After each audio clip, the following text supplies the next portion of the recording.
This is Naren. आज हम लोग फिर आपके सामने हैं मैथ्स पर एक नए टॉपिक पे बात करने वाले हैं। पिछले मैथ के हम लोगों ने टॉपिक में बात की थी साधारण ब्याज के बारे में, तो आज हम बात करेंगे चक्रवृद्धि ब्याज, जिसको हम लोग इंग्लिश में कहते हैं कंपाउंड इंटरेस्ट। इसके बारे में हम डिटेल में बात करने वाले हैं। तो सबसे पहले जान लीजिए कि कंपाउंड इंटरेस्ट क्या होता है। वैसे बेसिकली आज जो भी यूज़ हो रहा है बैंकों में, नॉर्मल वे में भी जो भी ब्याज यूज़ होता है, वो ब्याज का जो सिस्टम है वो हमेशा कंपाउंड इंटरेस्ट ही यूज़ होता है, इक्का दुक्का को छोड़ के। तो चक्रवृद्धि ब्याज का सिस्टम कुछ इस तरह समझ लीजिए। मान लीजिए कि आपके खाते में मान लीजिए आप ही ने 7,000 रुपये 1 साल के लिए डाले, ठीक है। जितना भी दर रहा हो उसे हम अभी नहीं बता रहा हूँ, तो जितनी भी दर रही है उसके साथ मान लीजिए 1,000 रुपये, ठीक है। 1,000 रुपये आपको मिल गया ब्याज, ठीक है। तो आपको 1 साल बाद आपके खाते में हो गए 8,000, ठीक है। तो मान लीजिए आपने उस खाते से पैसे नहीं निकाले, तो जो अगले साल का ब्याज होने वाला है, मतलब जो मूलधन बनेगा वो बनेगा 8,000, ठीक है। तो फिर 8,000 रुपये वो आपको बनेगा मूलधन, और फिर आपको उस पर ब्याज लेगा, ठीक है। मान लीजिए फिर 1,000 मिला, जो भी मिला 1,500 मान लो मिला, फिर आपने नहीं निकाला तो वो भी जुड़ जाएगा, तो 9,500 रुपये फिर ब्याज मिलेगा। इसी तरह एक वर्ष में जो बन जाता है मिश्र धन, अगले वर्ष बन जाता है वही मूलधन। इसके बारे में हम डिटेल में बात करने वाले हैं। तो चलिए बात करते हैं चक्रवृद्धि ब्याज के बारे में बात करते हैं। और तो देखिए मैंने कुछ परिभाषा लिख रही है। देखिए परिभाषा क्या है, मैथ्स में वैसे पढ़ोगे तो बहुत कठिन लगती है, लेकिन जब आप उसको एग्जैक्टली सवाल लगाने जाओगे तो कोई दिक्कत नहीं है। इसीलिए थ्योरेटिकल चीज़ें मैथ्स में ज़्यादा नहीं होती हैं, लेकिन मैं सोच रहा हूँ हो सकता है किसी को थ्योरी ज़्यादा समझ में आ रही हो। अगर थ्योरी समझ में आ रही तो ठीक है, थ्योरी पढ़ लो। वैसे प्रैक्टिकल लाइफ में अगर आप चीज़ों को सोचेंगे, जैसे अभी मान लो किसी ने एजुकेशन लोन लिया हो, ठीक है। तो आप जब बैंक में किस्त देते हैं तो कुछ किस्त होती है ज़्यादातर ब्याज कटता है, मूलधन से कम करता है, ठीक है। फिर अगर मान लीजिए आप कस के पैसा जमा कर देते हैं, ज़्यादा जमा कर देते हैं, तो जब अमाउंट घट जाता है तो आपको आपका अमाउंट कम हो जाता है, फिर आपको कम उस पर टैक्स देना पड़ता है। चलिए ठीक है, इसके बारे में बात करेंगे बाद में। तो आइए बात कर लें चक्रवृद्धि ब्याज। जब उधार ली गई राशि का ब्याज समय पर ना देकर उसे धनराशि में जोड़ दिया जाता है और फिर उस राशि पर ब्याज लगाया जाता है, तो उसे चक्रवृद्धि ब्याज कहते हैं, जैसा कि मैंने आपको बताया। देखिए और देखिए, समान धन समान राशि समान अवधि के लिए किसी भी राशि का जो चक्रवृद्धि ब्याज होता है और साधारण ब्याज होता है वो समान ही होता है, ठीक है। मान लीजिए अभी 7,000 वाला उदाहरण दे रहे हैं देर से, तो साधारण वाला ही दे लीजिए। 1 साल के लिए हमने अगर जमा किया है, ठीक है, तो चाहे तो सेम ही अमाउंट आएगा, ठीक है। बैंक की दर सेम ही अमाउंट आएगा। साधारण ब्याज अगर बैंक का प्रोसेसिंग कैसा है, तिमाही करता है चार्ज या वो करता है, उसके मतलब नहीं कि सालाना बैंक चार्ज करेगा तो दर सेम रहेगी तो आएगा। साधारण ब्याज हो चाहे चक्रवृद्धि ब्याज सेम आएगा, लेकिन बैंकों में सिस्टम हमको लग रहा है तीन महीने का रिवाइज होता है, ब्याज जुड़ता जाता है, ठीक है। चलिए, चक्रवृद्धि ब्याज की गणना पहले वर्ष दूसरे वर्ष का मूलधन होता है, जैसा कि मैंने बताया है। पहले वर्ष का मिश्र धन, दूसरे वर्ष का हो गया मूलधन। जैसे हमने बताया था कि 7,000 जमा किया, 1 साल बाद वो 8,000 हो गया, तो 8,000 बन गया आपका अगले वर्ष का मिश्र धन, ठीक है। इसी प्रकार आगे भी बढ़ता जाता है, ठीक है। चक्रवृद्धि ब्याज निकालने का तरीका ये है, चक्रवृद्धि ब्याज का मिश्र धन में से मूलधन घटा दीजिए तो आपका ब्याज निकल आएगा। ओके, चलिए आगे बढ़ते हैं। कुछ महत्वपूर्ण सूत्र हैं, ठीक है। सबसे महत्वपूर्ण तो सूत्र ये है आपका, बाकी जितने भी सूत्र आए हैं वो इसी पे आधारित आए हैं। तो चक्रवृद्धि ब्याज बराबर मूलधन, ब्रैकेट है 1 धन दर बटे 100, और ये है समय, घात में है समय, ठीक है। देखिए देखो P1 प्लस R बटे 100 और ये T, तो प्रिंसिपल से P ले लिया गया और रेट से R ले लिया गया और टाइम से T ले लिया गया, ठीक है। देखिए अब मैं चाहूँ तो इसको मैं बाकायदा ड्राइव कर लूँ, यहाँ कैसे आया है ये भी बता सकता हूँ। लेकिन एक्चुअली फिर उसके लिए मुझे आधा घंटा टाइम और लगेगा, और टाइम वीडियो बनाने में टाइम की थोड़ी किल्लत होती है कि हाँ 10 मिनट या ज़्यादा वीडियो नहीं बना सकता, उसकी ज़रूरत नहीं पड़ती है, कहीं भी उसकी ज़रूरत नहीं पड़ती, तो मैंने इसलिए उसको इम्पोर्टेंस नहीं दी। लेकिन हाँ, इसमें आपको सूत्र याद करने पड़ेंगे। अगर आप सूत्र याद कर लेंगे तो खासकर जो बच्चे कॉम्पिटिटिव एग्जाम की तैयारी करते हैं उनको टाइम ज़्यादा एक्सपेंड नहीं करना पड़ेगा, क्योंकि अगर आप सोच रहे हैं कि सब इसी से लग तो सब जाएगा इससे, लेकिन आपको समय बहुत लगने वाला है, ठीक है। और कॉम्पिटिटिव एग्ज़ाम वालों के लिए समय नहीं है, बाकी जो है वो उनके लिए समय वो लगा सकते हैं। मैंने तो ज़िंदगी भर घर यही लगाया है, एक दो ट्रिक्स याद कर लिए, तो मैंने कुछ ट्रिक्स भी दी हैं, नीचे देख लिए। तो चक्रवृद्धि ब्याज का है, आप चाहे तो इससे ये लगा सकते हैं आराम से, लेकिन इन्होंने चक्रवृद्धि ब्याज का अलग दे रखा है। तो चक्रवृद्धि ब्याज P 1 धन R/100 T-1 आया इसी से ही है, ठीक है, आया इसी से ही। कैसे आया है ये बता सकता हूँ। देखिए यहाँ आपका चक्रवृद्धि मिश्र धन है, ठीक है, यहाँ चक्रवृद्धि मिश्र धन है। अगर आप इसको इधर ले जाएंगे तो चक्रवृद्धि ब्याज धन हो जाएगा मूलधन, ठीक है। तो ये चक्रवृद्धि ब्याज है और मूलधन आपका ये आ जाएगा, तो मूलधन कॉमन ले लिया गया तो आ जाएगा आराम से। मतलब आप चाहें तो इससे ही काम चला सकते हैं, कोई ज़रूरी नहीं याद करें, लेकिन अगर आप याद कर लेते तो ठीक है। मान लीजिए ब्याज दर छमाही हो, ठीक है, मान लीजिए अगर आपको छमाही निकालना हो तो क्या करेंगे, तो दर को आधा कर दीजिए अगर वार्षिक दी हुई हो तो, ठीक है। और छमाही 2 होती है तो यहाँ 2T कर दिया है। लेकिन अगर इसको वार्षिक निकालना होता तो छमाही में दर दी हो, जैसे 6% छमाही है तो उसको गुना करना पड़ता, ठीक है। इसी तरह अगर तिमाही हो तो देखिए R/4 किया गया, 4T, यानी कि तिमाही होती है साल में 4, तो 40 कर दिया गया है। P1 धन R/4/100 किया गया है। इधर देख लीजिए चक्रवृद्धि ब्याज निकाला गया है, P1 + R/2/100 2T-1। देखिए इसके मैं फेसबुक पे मैं ये पूरा स्क्रीनशॉट लेके मैं अच्छे से डाल देता हूँ, अगर किसी को लिखने में डाउट हो या दिख नहीं रहा हो तो फिर आप इससे काम चला सकते हैं। अब देख लीजिए इधर से मैं बताता हूँ। देखिए ये सूत्र याद है, अगर आपकी मेमोरी काफ़ी स्ट्रांग है तो आप जो है इसको याद कर सकते हैं।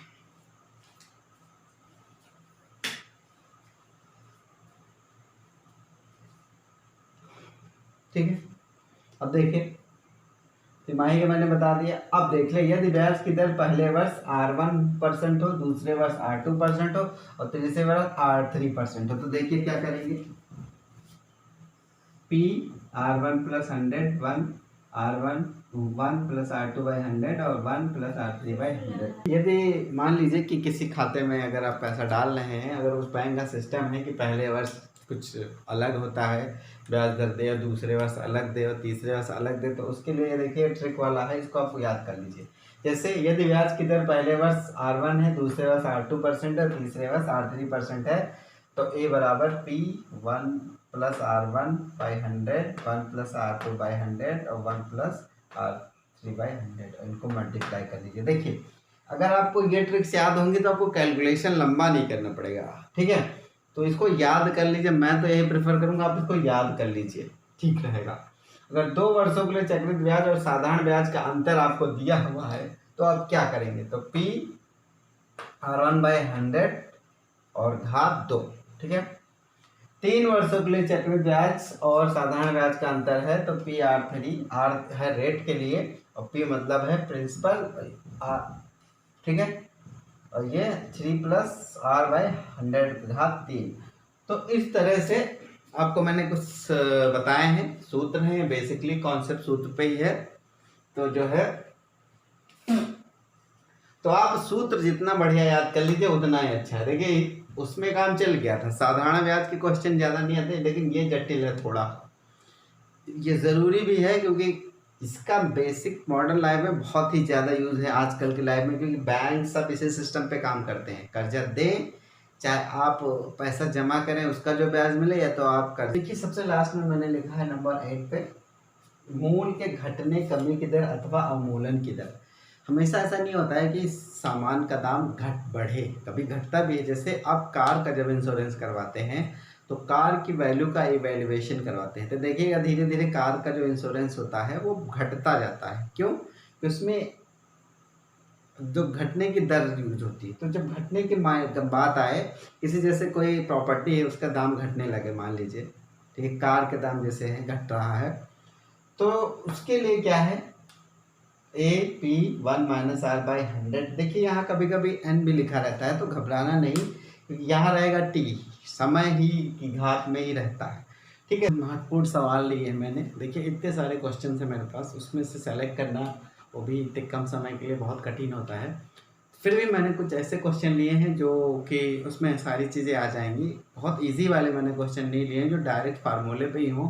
तो मैंने 3 क्वेश्चन लिए हैं जो मुझे लगता है सारी चीज़ों को समेट लेंगी। तो देखिए शॉर्ट में क्वेश्चन लिखा है, मूलधन पता है 2000 है, दर है 10 रुपये, 10% वार्षिक है, समय 1 वर्ष है, और जिसको दिखाना है हमें अर्धवार्षिक। ठीक है, तो अभी मैंने उस पहले बताया था कि अगर आपकी वार्षिक में दी हुई है उसको आधा कर दें तो हो जाएगी अर्धवार्षिक। इसी तरह 10 का वार्षिक है 10%, तो इसको मैंने आधा कर दिया, ये हो गई छमाही। ठीक है, समय दिया 1 वर्ष, 1 वर्ष में 2 छमाही होती है, तो हमने कर दिया है उसको 2 छमाही, यानी टी हो गया 2 और आर हो गया 5%। फार्मूला बताया है कि क्वेश्चन लगाने से पहले फार्मूला जरूर लिख लिया करिए, इससे आपको फार्मूला याद हो जाएगा।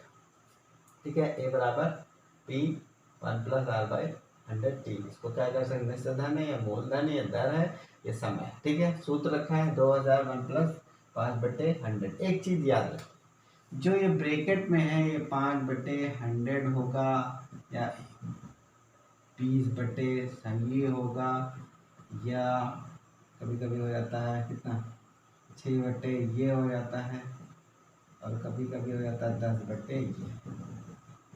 ठीक है, तो इनको आप याद कर लीजिए, कुछ कठिन नहीं है, इसमें से काट दीजिए, कितना आएगा, 20 आया तो 21/20। ठीक है, ये काट दीजिए, 5 हुआ। ठीक, तो आया 6/5। ठीक है, ये काट दीजिए 2, ये हो गया 50, तो ये 52/50 हो गया। यह 3 होगा, सॉरी 52/53/50। ये काट दीजिए, ये काट दीजिए, क्या हो गया 11/10।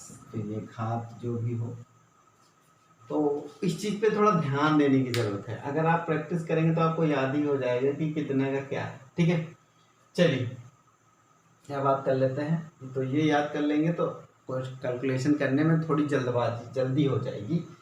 तो देखिए यहाँ पे या 21/20 वाला है, यानी ये पर्सन घात 2 की है। देखिए घात वर्ग की टेबल याद कर लीजिए तो बेहतर है, 20 तक एटलीस्ट, बाकी 25 का 40 का ऐसे याद हो जाएगा। तो 21 का घात मुझे याद था, अगर आपको नहीं याद होगा तो मल्टीप्लाई करिएगा तो 441 आएगा, 441 आया। ठीक है, ये देखिए यहाँ से मैंने 0 से 0 कट कर दिए, 2 किया एक बार तो 10 आया, फिर 2 से किया तो 5 आया, तो यहाँ बचा 5, यहाँ है 21/21 को मल्टीप्लाई कर लिया तो 2205। ठीक है, चक्रव्यूह निकालने का तरीका क्या है, मूलधन मिश्र धन में से मूलधन घटा दिया, तो 2205 से यहाँ 2000 घटा दिया हमने, तो ये हो गया आपका आंसर आ गया। ठीक है, इसी तरह क्वेश्चन और ले लिया है, किसी धन का 20% वार्षिक की दर से 2 वर्ष के लिए साधारण ब्याज 200, तो चक्रवृद्धि ब्याज कितना हो जाएगा। ठीक है, तो क्वेश्चन पहले तो आप क्वेश्चन समझिए कि क्वेश्चन है क्या, क्वेश्चन समझेंगे तभी कर पाएंगे, चाहे जिस विषय का कोई पेपर हो। सबसे पहले तो क्वेश्चन पढ़ना पड़ रहा है, क्या पढ़ना चाहिए कि क्या है। कभी कभी होता है कि क्वेश्चन ना पूछ रहा है, हम लोग वो ऑप्शन लगा देते हैं जो सही हो। ठीक है, किसी धन का 20% वार्षिक दर से, ठीक है, और वर्ष समय 200 वर्ष है, और साधारण ब्याज आपका 200 है, तो चक्रवृद्धि ब्याज निकालना है। ठीक है, हमने मान लिया है कि जो मूलधन है वो है आपका x मान लिया है, सूत्र रख दिया है मूलधन दर समय 100। ठीक है, तो आपका ये आ गया है ब्याज। ठीक है, ये आपका आ गया साधारण ब्याज, लेकिन आपको साधारण ब्याज पता है, यानी 200 रुपये, यानी कि ये जो आया है और ये 200 बराबर है, तो जो मैंने बराबर किया है, तो आपका निकला है x, यानी कि ये आ गया आपका 500 रुपये मूलधन। तो इसको मूलधन बना के हमने चक्रवृद्धि ब्याज का सूत्र रख दिया है, ठीक है। 500 1 + 20/100 करके निकाला तो आ गया आपका 720। 720 में से अगर हम मिश्र धन में से अगर मूलधन घटा देंगे तो आ जाएगा हमारा चक्रवृद्धि ब्याज। तो देखिए 720 में से 500 घटा दिया है तो हमारा आ गया है 220। चलिए एक क्वेश्चन और हमने ले लिया है जिसमें ट्रिक का इस्तेमाल हुआ है। देखिए किसी राशि का 5% वार्षिक की दर से 2 वर्ष का साधारण ब्याज और चक्रवृद्धि ब्याज का अंतर 160 रुपये है, तो बताना है वो राशि क्या है, ठीक है। तो सूत्र मैंने ट्रिक वाला ही आजमाया है क्योंकि अगर ट्रिक नहीं पाऊंगा तो लंबा काफ़ी हो जाता, लेकिन लग उससे भी जाएगा। अगर उससे लगाना है तो मान लीजिएगा कि x है आपका मूलधन x है, एक बार साधारण ब्याज का सूत्र लगाइएगा, एक बार लगाएगा चक्रवृद्धि ब्याज वाला सूत्र, दोनों को घटा दीजिएगा, घटाने के बाद इसके बराबर कर दिया जाएगा, कैलकुलेट कर लीजिएगा, आ जाएगा, ठीक है। चलिए मैंने सूत्र नहीं ये ट्रिक से किया है इसको और मैंने फिर बाद में जांच भी की है, ठीक है। तो देखिए 2 वर्षों का ब्याज चक्रवृद्धि का अंतर 160 है, ये सूत्र है, अभी मैंने कुछ देर पहले ही बताया है। तो ये ट्रिक है ये, ठीक है। इससे क्या होगा, पट से आपका आ जाएगा। तो दर पता है हमें, मूलधन नहीं पता है, ब्याज का अंतर पता है, तो ये सूत्र लगाया है, बराबर कर दिया है। देखिए 5/100 20 करा है तो 20, ठीक है, ये गुणा किया तो 6400। मुझे थोड़ा डाउट था कि आंसर सही है कि नहीं सही है, क्योंकि मैंने जिससे एक क्वेश्चन लिया था उसमें थोड़ा आंसर दूसरी टाइप का आ रहा था, तो फिर मैंने चेक कर लिया, मैंने कहा चलो चेक कर लेता हूँ। तो इसको बना लिया मूलधन, दर पता है और समय। एक बार मैंने साधारण वाले ब्याज में सूत्र में रखा, ठीक है, फिर हमारा आया आपका ब्याज दिए और उस मूलधन में जोड़ के इतना आ गया। फिर एक बार मैं चक्रवृद्धि ब्याज वाले सूत्र में रखा, फिर हमारा आया इतना और दोनों को घटा दिया तो आ गया 160। तो हमने उत्तर की जांच करनी। मान लीजिए हमें ये आता नहीं है, याद नहीं है, तब क्या करेंगे। तो देखिए यहाँ जब हमने 6400 लिखा है यहाँ हम x कर लेंगे, यहाँ भी जहाँ हमने 6400 लिखा है वहाँ x कर लेंगे, तो ये जो भी आएगा, ठीक है, तो x जैसे हमने 6400 जोड़ा है तो उसमें x में हम जोड़ देंगे, ठीक है। जो ये आएगा इसको फिर x में जोड़ेंगे, ठीक है। तो x में जोड़ के आ जाएगा मिश्र धन, और इसमें हम फिर x लेंगे, तो ये जो भी आएगा इसमें इस वाले से इसको घटा के बराबर कर देंगे 160 के, तो आपका आ जाएगा, ठीक है। तो अगर ट्रिक्स याद हो जाती है तो अच्छी बात है, नहीं याद होते तो कोई बात नहीं है, थोड़ा समय ही लगेगा। अगर समय क्या, अगर आप प्रैक्टिस तेज़ी से करेंगे, कई बार बार बार लगाएंगे चीज़ों को, तो आपका समय बचेगा और उससे भी कर लेंगे, ठीक है। तो फिर मिलेंगे एक और अच्छे